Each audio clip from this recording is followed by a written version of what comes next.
পথের দিশা বইয়ের ভেতর পাই, বইয়ের মাঝে ভাবনার তুফান আমার হৃদয় ভাষায়। কবি কাজী নজরুল ইসলাম এভাবেই তার লেখনের মধ্য দিয়ে বই কিভাবে পাঠককে পথ দেখাতে পারে, কিভাবে তার জ্ঞানের আলোয় আলোকিত করতে পারে তার হৃদয়কে, সেটি বর্ণনা করেছিলেন। ঠিক তেমনি পুরো পৃথিবী জুড়েই অনেকেই এই বইকে বিভিন্ন কিছুর সঙ্গে তুলনা করেছেন, বিভিন্ন উক্তিও দিয়েছেন। যেমন কেউ বলেছেন, আমি প্রচুর বই নিয়ে চিলে কোথায় বাস করতে চাই, তবু আমি এমন রাজা বা রাজ্য চাই না যে রাজা রাজ্য নিয়ে থাকে কিন্তু কোনো বই পড়তে ভালোবাসে না। কেউ আবার বলেছেন, আমি এই বই নিয়েই ৭ সমুদ্র ১৩ নদী পাড়ি দিতে চাই, যে বই আমাকে পৃথিবীর কেউ সঙ্গে না থাকলেও পথ দেখাবে। কেউ আবার বলেছেন, আমার মৃত্যুই যেন হয় এই বই পড়তে পড়তে। অর্থাৎ বইয়ের প্রতি লেখক, পাঠক, কবি, সাহিত্যিক সকল শ্রেণীর মানুষের এই যে ভালোবাসা, সেই ভালোবাসায় যেন বলে দেয় বই আমাদের পরম বন্ধু। সেই বইয়ের রাজ্যের গৌরবের মেলা থেকেই আপনাদের স্বাগত জানাচ্ছি আমি তানজিলা খান্নের। দর্শক, প্রতিদিন এই সময় গৌরবের মেলার আয়োজনে আমরা আপনাদেরকে জানাতে চেষ্টা করি বইমেলার অবস্থা, লেখক, পাঠক, প্রকাশক কতটা আসছে, বইয়ের মান নিয়ে আমরা কথা বলার চেষ্টা করি। আজও তার ব্যতিক্রম নয়, লেখকের কথা থাকবে, পাঠকের কথা থাকবে, সেই সঙ্গে বইমেলার অবস্থাটাও একটু আপনাদেরকে জানিয়ে দিতে চাই। আজ বইমেলার ৬ষ্ঠ দিন, দেখতে দেখতে ৬টি দিন পেরিয়ে গেছে। আজ মেলায় প্রতিদিনকার মতোই নতুন নতুন বই এসেছে নতুন অনেক পাঠকও, যারা এতদিন আসার সময় পাননি কিংবা সামনে আবার আসবেন। আজ হয়তো কোনো কাজে এদিক দিয়ে যাচ্ছিলেন, ভাবলেন এদিক দিয়ে যখন যাচ্ছি হাতে একটু সময় আসছে, কেন আমি বইমেলাটার একটু বইয়ের সান্নিধ্য নিয়ে যাব না। ঠিক তাই তো বইমেলায় চলে এসেছেন। আজ ৬ষ্ঠ দিনে বইমেলায় নতুন বই এসেছে ৮০টি এবং এই নিয়ে মোট বইয়ের সংখ্যা হলো ২৭০টি। এই যে নতুন বই আসছে, এর মধ্যে নতুন লেখক যেমন আছেন, তেমনি পুরনো অনেক লেখকও আছেন। প্রতিদিন এই নতুন নতুন বই যুক্ত হচ্ছেন। পাঠকরাও এখনো পর্যন্ত ঠিকঠাকভাবে এসে জমিয়ে কেনাকাটা করা যে বা বই যে কিনবে, বই ব্যাগ ভর্তি বই নিয়ে বাড়ি ফিরে যাবে, তেমন দৃশ্য খুব কমই চোখে পড়ার মতো। কারণ অনেকেই আসলে অপেক্ষা করছেন শেষের দিকে আরও নতুন নতুন যে বইগুলো আসবে কিংবা নতুন অনেক বই আসা হয়ে যাবে, তারপর মেলা ঘুরে ঘুরে সেই বইগুলো না হয় কেনা যাবে। সেই সঙ্গে বইয়ের মান নিয়ে একটি বিষয় তো থাকে, যে বইগুলো পাঠকের হৃদয় বা পাঠকের হাতে আমরা তুলে দিচ্ছি, সেই বইগুলোর মান আসলে কতটা, বা সেই বইয়ের পাণ্ডুলিপিগুলো কি ঠিকঠাকভাবে দেখা হয়েছিল, বইয়ের মধ্যে কি কোনো ভুল আছে কিনা, এই বিষয়গুলো নিয়েই প্রতি বছরই আসলে বিভিন্ন রকম আলোচনা সমালোচনা হয়ে থাকে। আমাদের সঙ্গেও যারা অতিথি হিসেবে যুক্ত থাকেন, আমরা চেষ্টা করি তাদের কাছ থেকে সেই বইয়ের মান, প্রচ্ছদের গল্পগুলো জানার চেষ্টা করি। ঠিক তেমনি এবছরও আসলে নতুন যে বইগুলো যুক্ত হয়েছে মেলায়, পাঠক যারা আছেন তারা বলছেন যে নতুন লেখক হিসেবে যারা লিখছেন তারা নিঃসন্দেহে ভালো করছেন, তবে পুরনো লেখকদের বইও কিন্তু তারা অনেকটাই বেশি প্রত্যাশা করে থাকেন। ঠিক যেভাবে তারা পুরনো দিনে বইমেলায় এসে অটোগ্রাফ সহ বই বা লেখকদের বই কেনার জন্য অধীর আগ্রহে অপেক্ষায় থাকতেন, ঠিক তেমনি কিন্তু এখনও তারা চান। তবে এখন আসলে বইয়ের যেই নতুন বইগুলো আসছে, সেই বইগুলোর প্রচারণা শুধুমাত্র সেই লেখক কিংবা কবি তার নিজের সামাজিক যোগাযোগ মাধ্যমে নিজ দায়িত্বে করে থাকেন। প্রকাশনা বা প্রকাশনা সংস্থাগুলো থেকে যদি একটু প্রচার করা হয়, তাহলে পাঠকদের কাছে আরো খুব দ্রুতই সেই বইগুলো পৌঁছে যাবে কিংবা পাঠকরা জানতেও পারবেন সেই বইগুলো সম্পর্কে। অর্থাৎ এখন আসলে বাজারে যেভাবে নতুন লেখকরা তারা তাদের পাঠক বা ফ্যান বেজ যদি বলি একটু, সেই ফ্যান বেজের মাধ্যমে যেভাবে তাদের বইয়ের প্রচারণা করছেন, সেই প্রচারণার জায়গাটা ভেঙে যদি প্রকাশনা সংস্থা কিংবা প্রকাশকরাও এগিয়ে আসেন নতুন লেখকদের বইয়ের প্রচারের ক্ষেত্রে, সেক্ষেত্রে এই পাঠকদের কাছে কিন্তু নতুন বইগুলো আরও অধীর আগ্রহে কিংবা আরও খুব দ্রুতই পৌঁছে যাবে। সেই প্রয়াসটাও কিন্তু সকলের মধ্যেই থাকতে হবে। গল্পের মেলা রয়েছে, আরও অনেক কথাবার্তাই রয়েছে, তবে তার আগে এখন সময় হয়েছে ছোট্ট একটা বিরতি নেবার।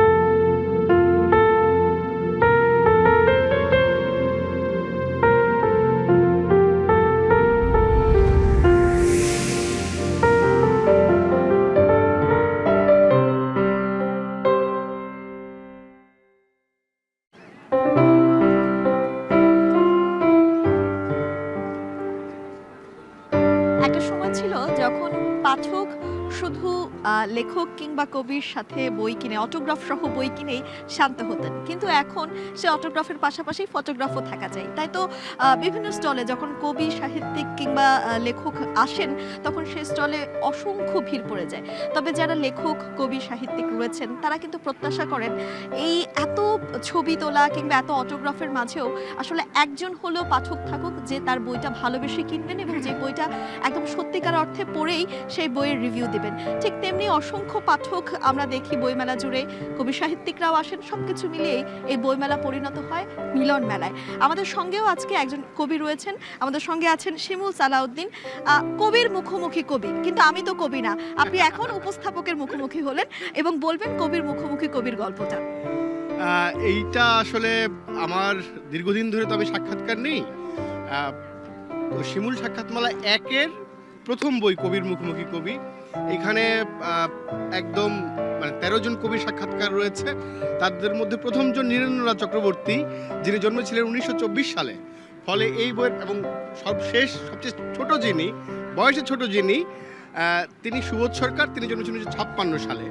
তার মানে মোটামুটি গত শতককে এই বইয়ের মধ্যে গত শতকের যে কবিতা নিয়ে ভাবনা চিন্তা, কবিতা নিয়ে বড় কবিদের ভাবনা, সেটা আসলে এই বইয়ের মধ্যে আছে। এই সাক্ষাৎকারগুলি সবই আত্মজৈবনিক সাক্ষাৎকার এবং সাক্ষাৎকারগুলি ধরেন আমি করেছি 2008 থেকে 2020-এর মধ্যে। মানে আমার প্রায় 20 বছরের প্রস্তুতি এবং পরিশ্রমের ফলাফল এই সিরিজের মানে শিমুল সাক্ষাৎমালা সিরিজের প্রথম বই কবির মুখোমুখি কবি, দ্বিতীয় বইটা সমরের সংস্কৃতিতে মুক্তিযুদ্ধ, সেটিও এই মেলায় আসছে, আগামী স্টলে পাবে সবাই। আর তৃতীয়, চতুর্থ, পঞ্চম এই 10টা বইয়ের এই সিরিজটা আসলে আগামী করছে, যেটা এবার শুরু হলো আর কি। তো এটাই গল্প। আমরা যখন এই যে আমিও সাক্ষাৎকার নিচ্ছি, প্রতিদিনই নেই, তো সেই জায়গা থেকে কখনো কিন্তু মনে হয়নি বই লিখবো। আপনার আসলে কখন মনে হয়েছে যে এই যে নিচ্ছি এগুলো আসলে একটা রেকর্ড থাকা উচিত, এগুলো বইয়ের মধ্যে লিপিবদ্ধ করে রাখা উচিত? আপনার কখন? খুবই দারুণ প্রশ্ন, অনেক ধন্যবাদ আপনাকে এই প্রশ্নটা করার জন্য। প্রথমত আমি তো টেলিভিশনে সাংবাদিকতা করেছি দীর্ঘ সময়। হ্যাঁ, আমার প্রায় মানে 21 বছরের ক্যারিয়ারের মধ্যে শেষ 2 বছর একটা জাতীয় দৈনিক পত্রিকায় আমি কাজ করছি। তার আগে পুরোটাই প্রায় টেলিভিশনে আমি কাজ করেছি। এবং টেলিভিশনে একটা বড় ঝামেলা আছে কিন্তু, এই যে আপনি আজকে আমার ইন্টারভিউ করলেন, এটা একবার অন এয়ারের পর আর্কাইভ থেকেও জিনিসটা কয়েকদিন পর নাই হয়ে যাবে। এবং টেলিভিশন যেহেতু একটা ইরেজ মিডিয়া, এখন অবশ্যই ইউটিউব ফেসবুকের কল্যাণে আরও অনেক দিন বা দীর্ঘ সময় সেটা থাকে। কিন্তু আমি দেখলাম যে ধরেন আপনি 1 ঘন্টার একটা ইন্টারভিউ করলেন একজন লেখকের, আপনি প্রচার করলেন 3.5 মিনিট একটা প্যাকেজের মধ্যে ওনার 5টা বা 6টা বাইট। এটা খুবই কষ্টদায়ক শেষ পর্যন্ত। মানে যিনি ধরেন অনেক কষ্ট করে প্রস্তুতি নিয়ে পড়াশোনা করে গিয়ে একজনের ইন্টারভিউ করবেন আপনি, এবং দেখা গেল যে আপনি আসলে তার খুব অল্প একটা অংশ আপনি প্রচার করছেন। এতে হয় কি, যিনি ইন্টারভিউটা দেন তারও খুব খেদ থাকে, যিনি নেন কষ্ট করে, যেমন আপনি কষ্ট করে হয়তো পড়াশোনা করে এসে আমার সাথে কথা বলছেন আজকে, আপনারও এই কষ্টটা হবে। ফলে মানে ঠিক টেলিভিশন ঠিক পুরো ব্যাপারটা ধারণ করতে, কারণ সময়ের স্বল্পতাও তো আছে। ধরেন সবসময় তো আসলে 1 ঘন্টার একটা ইন্টারভিউ আপনি প্রচার করতে পারবেন না। ফলে আমি তখন ভেবেছি যে এটা তাহলে সংরক্ষণ করার উপায় কি? আর তো কোনো উপায় নাই। একটা উপায় হলো এটা আমি লিখে ফেলা বা ট্রান্সক্রিপ্ট করা। এখন ধরেন দৈনিক পত্রিকারও জায়গার সংকুলনের সমস্যা, ফলে এটা বই ছাড়া এটার আর কোনো মাধ্যম নাই আসলে। এবং এই আত্মজৈবনিক ইন্টারভিউ যেহেতু এই প্রত্যেকটা, ধরেন আব্দুল মান্নান সৈয়দের ইন্টারভিউ আত্মজৈবনিক ইন্টারভিউ, উনি সারা জীবনে কবিতা নিয়ে কি ভেবেছেন, কোন বই কি ভাবনা থেকে লিখেছেন, সমস্ত ব্যাপার ধরেন এখানে আছে। আল মাহমুদের ইন্টারভিউ আছে, ফরহাদ মজহারের ইন্টারভিউ আছে। তো আমাদের বড় কবি যারা, মানে 60-এর দশকের 3 রফিক, মোহাম্মদ রফিক, রফিক আজাদ এবং আহমদ রফিক, 3 জনেরই দীর্ঘ ইন্টারভিউর মধ্যে আছে। ফলে আমি মনে করি যে আপনি যেটা বলছিলেন যে সাংবাদিকতার জায়গায়, ইন্টারভিউ কিন্তু সাংবাদিকতার সবচেয়ে বড় টুল, মানে খুবই গুরুত্বপূর্ণ টুল। এবং আপনি যদি যখন ভালো ইন্টারভিউ করবেন, আপনি তখন ভালো জার্নালিস্ট। ফলে ইন্টারভিউর এই যে মানে আর্ট, এটা ইটসেলফ একটা আর্ট, এবং ইন্টারভিউ কিন্তু লিটারেচারের একটা আলাদা জনরা। ফলে ওই জায়গায় আমার মনে হয়েছে, আমি এটা কেন মনে হচ্ছে সেটা আগে বলি। ধরেন আমাদের দেশে রাজু আলাউদ্দিন, ব্রাত্য রাইসু কিংবা সাজ্জাদ শরীফরা অনেক গুরুত্বপূর্ণ বড় ইন্টারভিউ নিয়েছেন, সেগুলো পড়তে খুবই মজা। তো আমার মনে হয়েছে যে আমি আসলে ওনাদের মতো বা ওনাদের চেয়ে ভালো ইন্টারভিউ করতে চাই। ফলে আমি শুরু করেছিলাম আব্দুল মান্নান সৈয়দকে দিয়ে, এবং ধরেন গত 20 বছরে আমি প্রায় 350 মানুষের আমাদের শিল্প সংস্কৃতি অঙ্গনের 350 মানুষ, সেখানে রাজনীতিবিদরাও আছেন, আব্দুল মুহিতের মতো গুরুত্বপূর্ণ লোক আছেন। তো তাদের দীর্ঘ আত্মজীবনিক ইন্টারভিউ করেছি। একটু আপনাকে থামাতে চাই, এই যে আসলে এত এত ইন্টারভিউ করেছেন, কবিদের কথা বলছিলেন, দেশবরেণ্য কবিদের ইন্টারভিউ এখানে লিপিবদ্ধ আছে, সে জায়গা থেকে এখন যারা আসলে কবিতা লেখালেখি করছেন অনেকে নিয়েই এরকম ধরনের কথা শোনা যায় যে সামাজিক যোগাযোগ মাধ্যমে 4 লাইন ছন্দ মিলিয়ে লিখতে পারলেই তাকে কবি বলা হচ্ছে। এই জায়গাটা থেকে আপনি নিজেও একজন কবি, আসলে কি বলার আছে? দেখেন, মানে ফেসবুক আসলে অনেক কিছু আমাদের, মানে ফেসবুক একটা সামাজিক যোগাযোগ মাধ্যম। সামাজিক যোগাযোগ মাধ্যমে আপনার সাথে আপনার পরিচিত সর্বোচ্চ 5000 জনের ধরেন যোগাযোগ আছে, হয়তো আপনাকে ফলো করে আরো 30,000 জন, কিন্তু যারা ফলো করেন তারা কিন্তু ইনঅ্যাক্টিভ ফলোয়ার বেশিরভাগ ক্ষেত্রে। ফলে আপনি 5000 বন্ধু আর 30,000 ফলোয়ার নিয়ে যখন একটা পোস্ট দেন, সেটা কিন্তু দেখে 121 জন, একদম তাই না?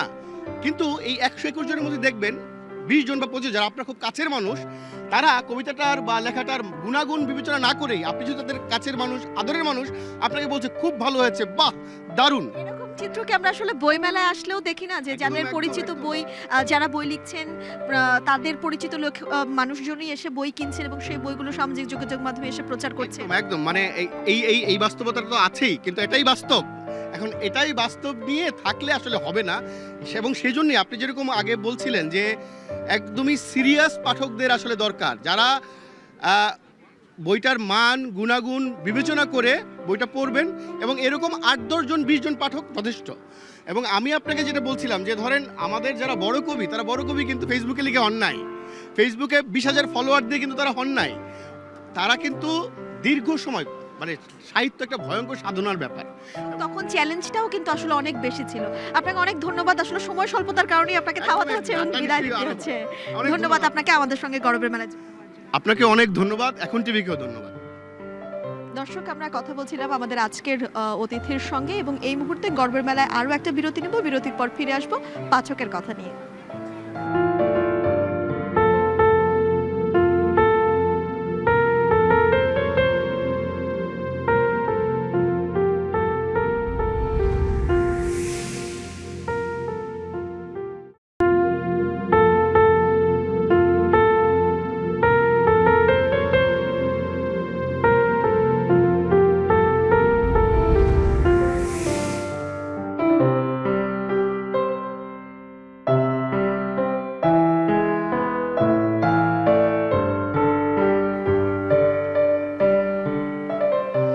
সূর্য ডুবি দিয়ে সন্ধ্যা হয়ে যাচ্ছে এবং গরবের মেলার চিত্রটাও পাল্টে যাচ্ছে।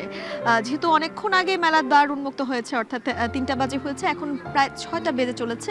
সে জায়গা থেকে যারা রাতের দর্শনার্থী বা পাঠক রয়েছেন তারা আসতে শুরু করেছেন, অফিস আদালত ছুটি হয়েছে, এর মধ্যে তারা এই মেলায় আসছেন এবং অনেকেই কিন্তু বিভিন্ন স্টলে দেখা যাচ্ছে বইগুলো নেড়ে চেড়ে দেখছেন। কেউ কেউ হয়তো আবার বই কিনেও নিচ্ছেন, যারা ঠিক করে এসেছেন যে এই বইটাই আমি আজকে কিনতে চাই। আবার অনেকে এমনও হয়েছে যে আসলে ঘুরে ঘুরে দেখছেন, বই ভালো লাগলো, কিনে নিল। একটু ভাইয়া আপনার সাথে কথা বলতে চাই, কি বই দেখছেন এবং কি ধরনের বই পড়তে পছন্দ করেন? আমার উপন্যাস পড়তে ভালো লাগে খুব, যেমন এই বঙ্কিমচন্দ্র চট্টোপাধ্যায়ের কপালকুণ্ডলা, রোমান্টিক উপন্যাস, বাংলা সাহিত্যের প্রথম রোমান্টিক উপন্যাস কপালকুণ্ডলা।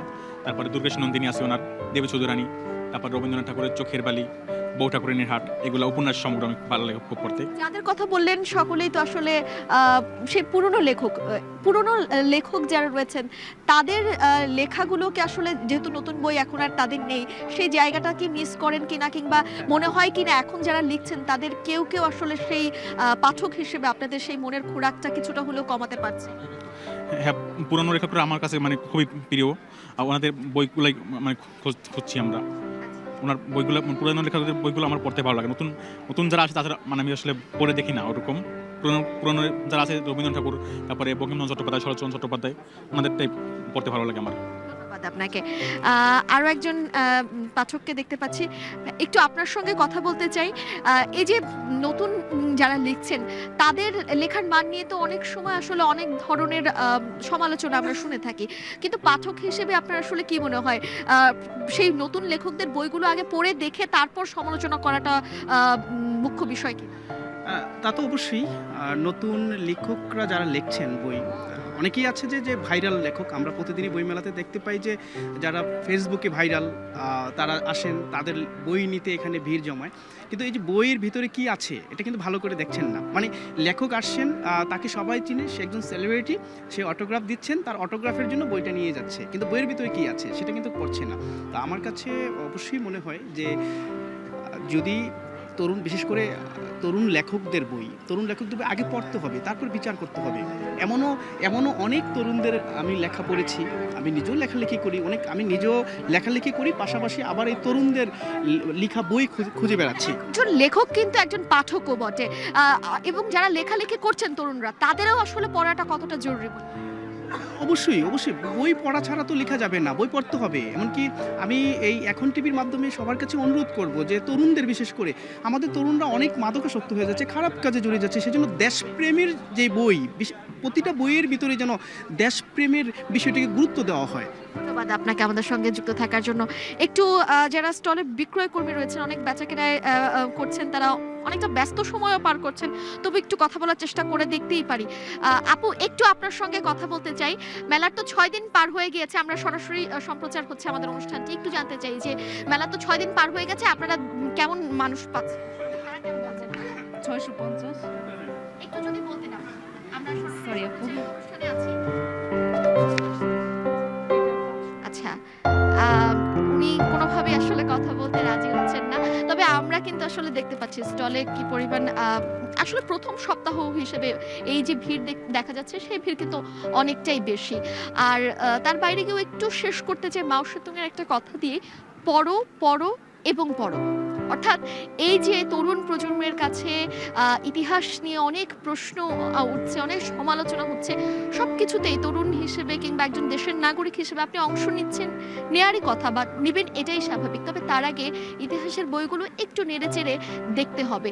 সেই সঙ্গে শুধুমাত্র ইতিহাস না, যারা ইতিহাস পছন্দ করেন না, তারাও যদি একটু বইয়ের সান্নিধ্যে আসেন, তারা বুঝবেন যে কল্পনার জগৎটা কতটা বিস্তৃত হতে পারে, এবং সেই বইয়ের জ্ঞানের আলোটা কতটা আসলে একজন পাঠকের হৃদয়কে আলোকিত করতে পারেন। আজকের গরমের মেলা আমরা এখানেই শেষ করব, এবং আগামীকাল আবারও ছুটির দিন যেহেতু রয়েছে, বইমেলায় নতুন বইয়ের সংখ্যাটাও বাড়বে, সেই সঙ্গে পাঠকের সংখ্যাটাও বাড়বে।